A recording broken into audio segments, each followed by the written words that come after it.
Bedsheet, গামছা, শাড়ি, তোয়ালে আছে। সাদা কাপড়ে বাঁধা বস্তা সাইকেলে চাপিয়ে রাস্তায় যেতে যেতে হাঁক দিল ফেরিওয়ালা। হাঁক কানে এলো নমিতার। জানলার ফাঁক দিয়ে সে উঁকি দিল। দেখল রাস্তার ধারে একটা গাছতলায় সাইকেল ঠেকিয়ে বিশ্রাম নিচ্ছে একজন ফেরিওয়ালা।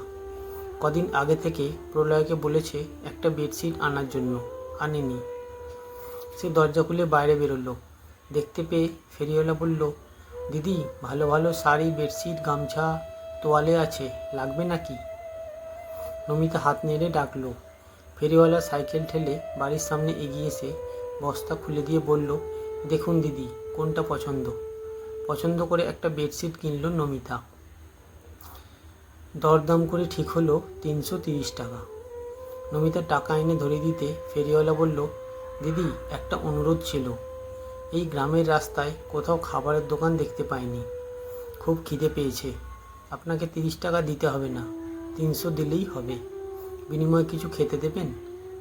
নমিতার মনে পড়ে গেল তার মায়ের কথা। তিনি বলতেন, অতিথি দেবো ভব। 30 টাকা ফেরত না নিলেও সে ফেরিওয়ালার অনুরোধ উপেক্ষা করতে পারল না। বাড়ির সকলের খাওয়া হয়ে গেছে, কেবল নিজের খাওয়া বাকি। সেই খাবার ফেরিওয়ালাকে দিয়ে দিলে নিজেকে রান্না করে খেতে হবে। তা হোক। বারান্দায় আসন পেতে বসিয়ে নিজের ভাত তরকারি ফেরিওয়ালাকে খাওয়ালো নমিতা। খাওয়া শেষ করে তৃপ্তির হাসি হেসে বলল, দিদি, দেবতা স্বর্গ থেকে নেমে আসে না, মানুষের মধ্যেই দেবতার অবস্থান। আজ আপনি আমার কাছে দেবতা।